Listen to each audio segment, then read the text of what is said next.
From Super League to Olympic distance to age group world records to Kona. Go longer with the right fuel at the right time with SFuels.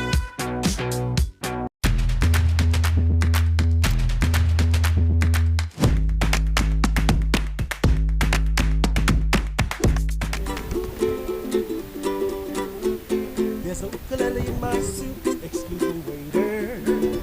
But there's a ukulele in my soup, I do declare. Cause it's breakfast with Bob.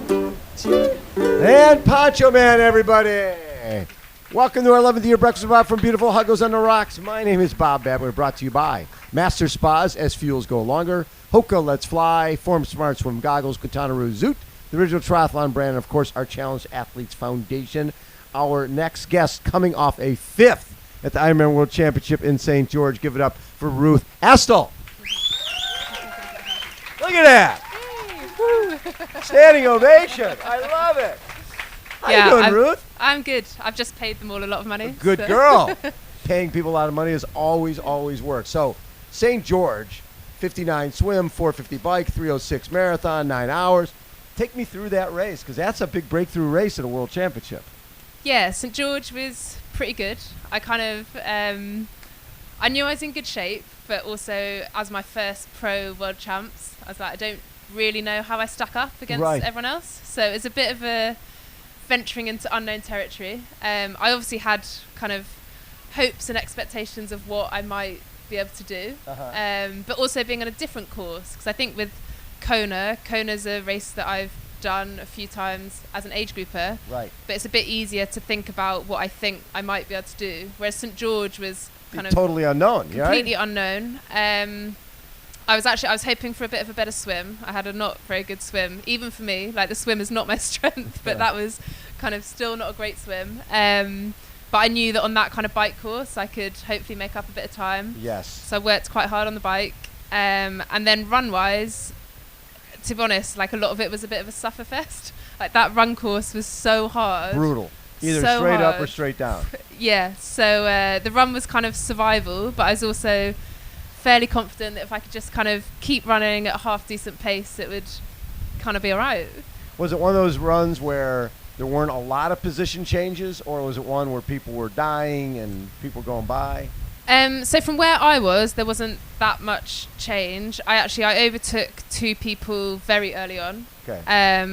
I was then trying really hard to chase Sky down because I knew she was ahead of me. Yes. And I think I was initially closing it, and then she sort of held and I fell back a little bit. And then I also knew Lisa was up ahead. So I was kind of hoping at some point I might try and catch Lisa, but I also knew I was relying on her to not have a great run to do that. So Or then you had Annie Hogg, and you had Kat. Oh yeah, no, I counted them out. They were in a different they ballpark. would have had to have completely exploded for me to get any of them. So yeah, they weren't in my mind. I was like, just keep going. Top 5 is maybe doable, and and it was. So what got you into this? Triathlon. You actually, you won your age group here in 19. Yeah. But Lloyd's Banking Group, working and racing. So you were balancing. Are you CPA or you're already accountant? No, definitely not an accountant. Anyone who's tried to get me to do maths might realise that I couldn't be an accountant. No. No, I was doing business management. Okay. But I basically had to create my own little job so I could go part-time. So I'm now doing sort of inclusion and diversity within the bank. Yes. Sort of very specific little projects so I can dip in and dip out. So yeah, it's like good to have something else. I think it is, right? Because otherwise, all your eggs in that basket, and it's like if you don't have a good workout or a good race, you don't feel good about yourself. Yeah, and I think particularly during COVID, having something other than triathlon from a sort of mental health perspective was really good because there was no races. So yeah, that's been really good, and they're super flexible with how I work, so that is helpful. So you were in 2019 first age grouper here, so you know this course well. Why does this course suit you so well? I think partly because it's generally quite windy and quite tough on the bike, and I'm super aero, so that helps. You're super aero. Yeah. Did you spend a lot of time on that, just getting totally dialed in? I No, I think I'm just lucky. Like, You I'm just have a sure. feel for it. Yeah. No, I think like I've always felt quite comfortable on the bike. I'm being quite short. I'm just lower to You're the low ground. to the ground. Can't get blown off. The wind's way up Yeah. here. You're down there. So Yeah. that helps. And then I think I tend to do quite well in the heat, so that helps. And I think also with Kona, a lot of it is about sort of doing your own race. And again, I've not raced it pro yet, so this Right. is like age Different group game. perspective. But from an age group perspective, I think actually if you can stick to like what you know you can do, keep within yourself, so you are still running by the end. Like if you're still jogging with 10k to go, you're going to be overtaking people. Right. But I think it's so easy here to get carried away, think, oh, I feel great running that first bit down a leaky drive and be running way too fast. And then With big crowds cheering with all for the you. crowds, and you get people like hosing you down and the music, and you're like, I feel fantastic. And Then then you you get run on up the Queen. Killarney and you're like, oh, I feel terrible. That was So, a mistake. Yeah. With this particular race, and there's the whole transition from age grouper to pro. I think people look at their times and go, oh, that guy, I can be a pro. How tough was the transition from age group to pro? Oh, it's a completely different ball game. Yeah. I think probably particularly as a woman, I think like as an age group woman, you're always around men, like men definitely get involved, and it's a completely different race. Whereas generally speaking, not always, sometimes there's a bit of interference, but generally speaking as a female pro, you're like out by yourself Right. for most of the race, or like maybe around 2 or 3 other people, but generally like pretty lonely. So I'd say Yes. that's the biggest difference. So after you get 5th at the World Championship, then obviously the next thought is, well, podium would be nice. Is that something you're thinking, or? Podium would be nice. Yeah.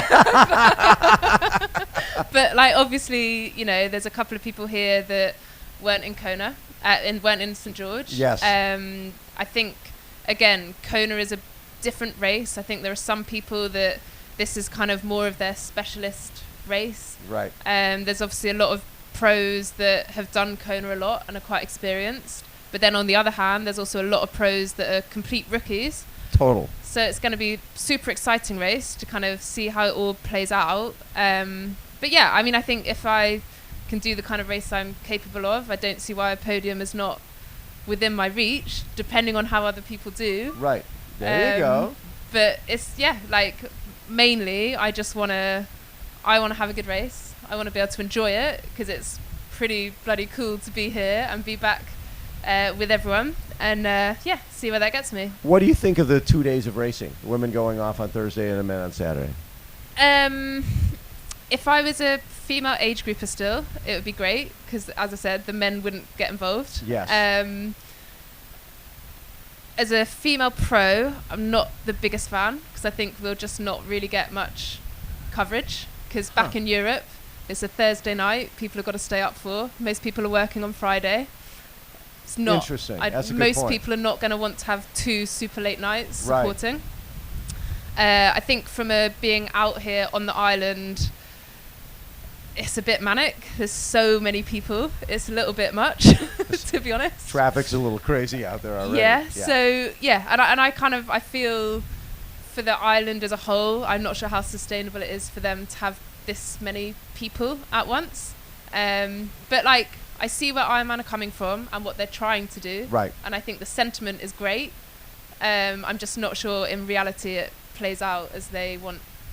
You know, the one thing that I like about the women racing on Thursday is a lot of times when we have the men and women racing together, you don't really see the 8th, 10th, 12th women because it's hard to get the motorcycles back there because you have big packs. So now I think we'll see the race develop, more of the race besides just top 3, which is a good thing.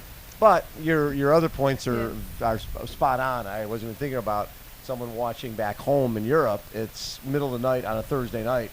That's really difficult for people to watch. Yeah, that's tough. And I think, if it does actually mean there's more coverage across the whole race, Right. brilliant.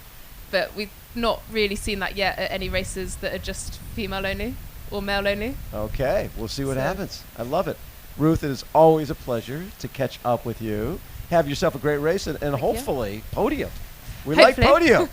I think everyone likes podium. Round of applause for Ruth Astle, everybody. Poncho Man. There's the ukulele in my suit, excuse me, waiter. And there's the ukulele in my suit, I do declare. Cause it's breakfast with Bob. Thank you, Pancho Man.